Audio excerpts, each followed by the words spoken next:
blood on my hands.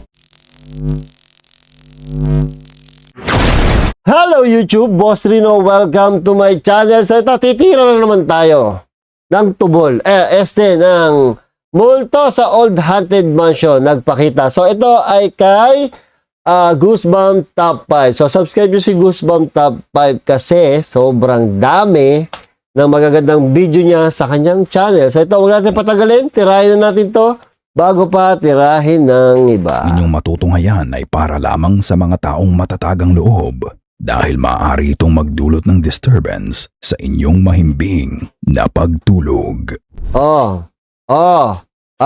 Yung ayaw mabangungot dyan, wag na, muwi na kayo.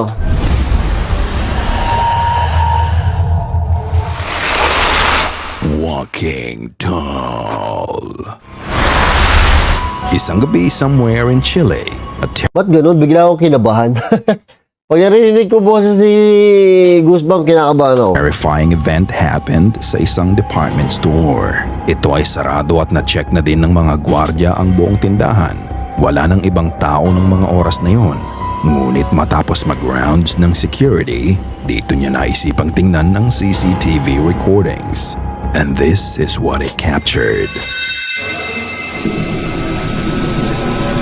Ano yan? Nakita niyo ba yon? Hindi. Tignang mabuti ang escalator sa kaliwa. Saan? Sa gilid nito makikita mo ang pagdaan ng dark ghostly figure. Ay, oo nga, no. Kapansin-pansin ang tangkad nito. Makikita mo na ang katawan nito ay halos kasing taas lang din ng poste sa department store. Sa taas nga ng figura ay tumagos na ang ulo nito sa ceiling. Sabi nga ng gwardya ay sa tagal nila sa trabaho, eto ang unang beses na may na-encounter silang ganito.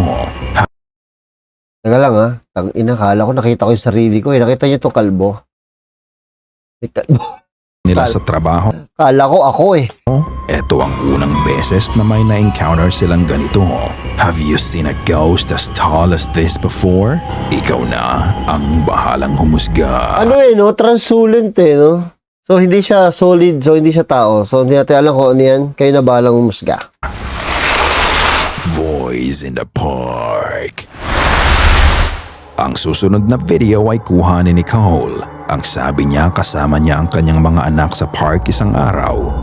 Binivideohan lang niya ang mga bata para sa kanilang fun memories habang naglalaro sila sa playground. Ngunit pagpunta nila sa slide, they were unaware na meron na pala silang na-videohan na kakaiba. Ito ang video. Go! Come on! Come on, go! Come on! Uy, ba't ganun? Come on, honey!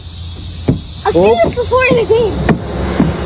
Habang nagpapadulas ang mga bata, malinaw mong maririnig ang boses ng isang matandang babae. Creepy. Ang sabi nga nito ay, "Help, help me." What? Go! Come on! Go! Oh, yun pala yun. Akala ko yung nanay na yun. Ang nakakapagtaka, habang nasa park sila at nagvi-video, wala silang narinig na kahit anong boses ng mga oras na yun. Ngunit sa video malinaw mong maririnig to. Kung ganon, kung ano man ang boses na narinig nila sa video ay tanging sa camera lang rumihistro. Meron nga bang kaluluwa sa park na pinuntahan nila na nang hihingi ng tulong sa kanila?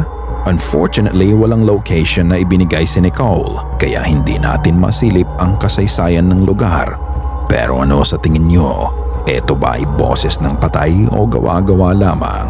Ikaw na ang magpasya. Ang creepy ng pagkakasabi ng help me, no? Unknown Man. Nagre-record lang si Isabel kasama ang kanyang anak sa loob ng kanilang bahay nang may mavideohan siyang hindi niya maipaliwanag. Playful ang video ang ginagawa nila at hindi niya Ito, pagbata, sigurado, creepy to. inaasahan na magiging nakakatakot pala ang kalalabasan nito. Dahil habang binivideohan niya ang anak niya, mayroon na palang ibang nakisama sa kanila. Panoorin.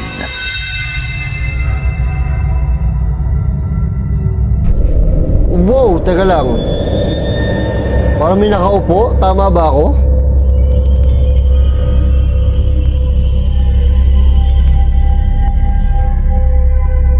Puta, para si Babalo yun ah.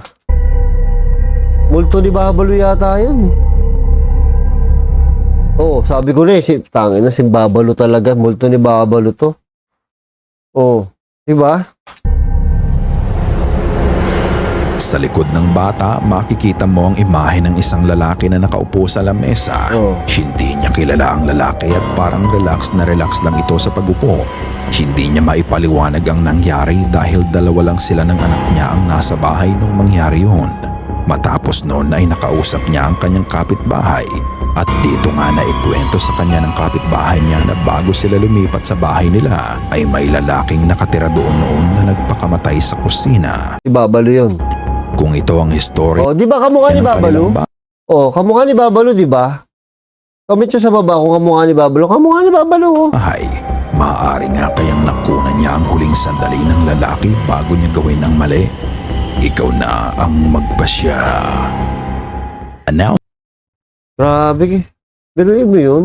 Announcement, mga ka-Goosebumps, ako ay hihingi ng pabor sa inyo. Alam niyo naman na kumakalat na ang AI ghost videos sa mga social platforms. Bukod sa dami ng gumagawa ng mga fake videos for content, ito ay lalo pang dumami dahil sa AI technology. Kaya nga. At pahirap na din ang pahirap maghanap ng mga legit videos. Tama. Kaya kung may mapanood o kung may video kayo na sa tingin nyo ay legit paranormal activities, please send us an email. Sa ganitong paraan, masisigurado naming Ano daw? please send us goosebumpstopstories@gmail.com. Puntahan ko nga yan. an email. Sa Email ko yung bintana. ganitong paraan, masisigurado naming legit ang napapanood ninyo. Salamat mga ka-Goosebumps at kita-kita ulit tayo. Live stream activities. Eto, ba't hindi? Live stream activities. Isang paranormal investigator na kilala bilang Sana Paranormal ang nagpunta sa Kings. Isang Ang daming followers, so 1.1 paranormal million. investigator na kilala bilang Sana Paranormal ang nagpunta sa King's Mansion o ang former mansion ni Sybil Harris King noong November 4 ngayong taon sa Tarrytown House Estate, New York. Pinaniniwalaan ng mga tao doon na ang mismong mansion na ito ay pinagmumultuhan ni Sybil Harris King at kilala nga ang lugar bilang haunted place. Ang Room 293 nga daw ang pinaka-haunted sa lahat dahil dito makikita mo ang kaluluwa niya. Habang nag-iimbestiga si John sa balcony sa labas ng Room 293, bigla siyang na-interrupt sa kinukwento niya nang may sabihin ang app na ginagamit niya for ghost hunting. Surrounded by major rivers and oceans. Okay, it just said Sybil's at the door. Again.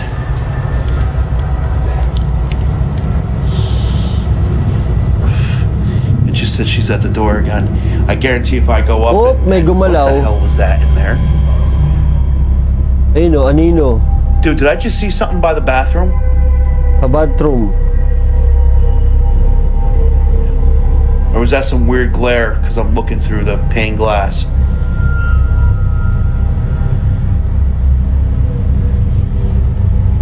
May gumagalo sa bathroom. Wow, we need 90K in an hour.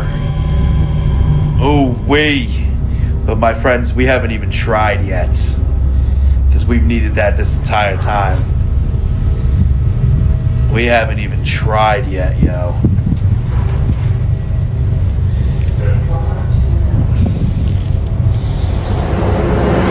Ang sabi nga ng app, Creepy. Sybil's at the door. At paglingon niya sa loob ng kwarto, makikita mo ang shadow figure sa loob ng banyo.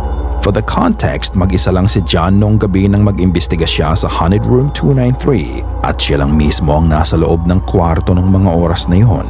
Makikita mo ang anino na nagpabago-bago pa ng pwesto. Matagal din itong nanatili sa lugar na yon at parang aware nga siya sa presence ni John sa balcony. Maya-maya pa ay unti-unti na Live to, live. itong naglaho sa kaliwa hanggang sa hindi mo na nga ito makita. Ang galing ng app na ginamit niya kasi na-detect nito ang mismong lugar ng espiritu nung gabi na yon. So, sa tingin niyo ba ay na-videohan niya talaga ang kaluluwa ni Sybil nung gabi na yon? Is she still roaming in the mansion hanggang ngayon? O ito ay isang elaborate hoax lang? Ikaw na ang humusga. Ano kaya yung ginagamit niyang gadget? played by a spirit. Ang videong ito ay posted sa account ni Marisa. Siya ay isang content creator na nagpa-post lang ng mga random stuff sa TikTok. Isang beses pinakiusapan niya ang kapatid niya na bantayan muna ang mga alaga niyang aso dahil lalabas siya kasama ang isang Grabe, laki ng katawan niya. kaibigan at girlfriend.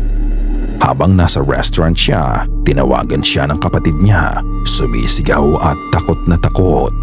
Kaya ang ginawa niya ay nagmamadali siyang umuwi pero naihatid muna niya pauwi ang kasama niya nung gabi na yon.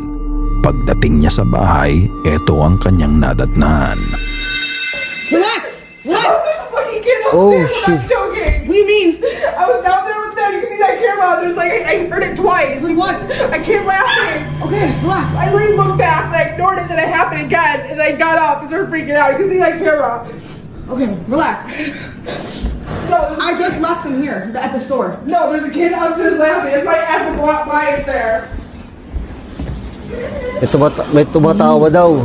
Upstairs? Yes. the sound- Parang may narinig ako tumatawa. Twice. You literally see me look at the thing twice. Creepy. And then I thought it was TV, but it wasn't. Parang narinig ko na. May narinig ako kang tumawa kanina. Why it's not here? Oh my, dude, I just rushed and left them there.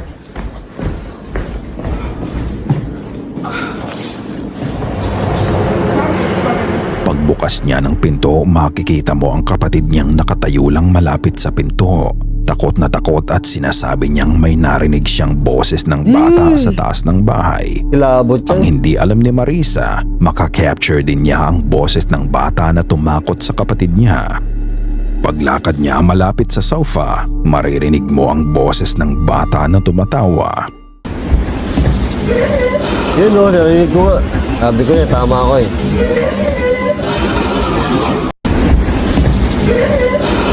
Hindi lang isang beses niya tong makunan dahil matapos lang ng ilang sandali. Paglapit niya sa hagdan, muling maririnig ang boses. Why it's not here? Not here. Not here. May bata nga. Is the spirit of a child targeting her sister that night? Dahil sa nangyari, they decided na imbestigahan ang upstairs floor pero wala naman silang nakita. Dito nga napagpasyahan ni Marisa na tignan na din ang attic. Oh my God. Kaya tinape niya ang cellphone sa walis at itinaas sa loob ng attic. creepy to. At Teka lang, ito teka lang. ang kanyang nakunan. Yeah. You gonna grab it? Looks like my phone doesn't drop up there. No one's going to get it. Creepy. It's a whole other mission to get my phone out, I'm telling you right now. Because I'm not leaving my phone up there. Like they're charcoal. Really? Yeah, just those. I didn't see it.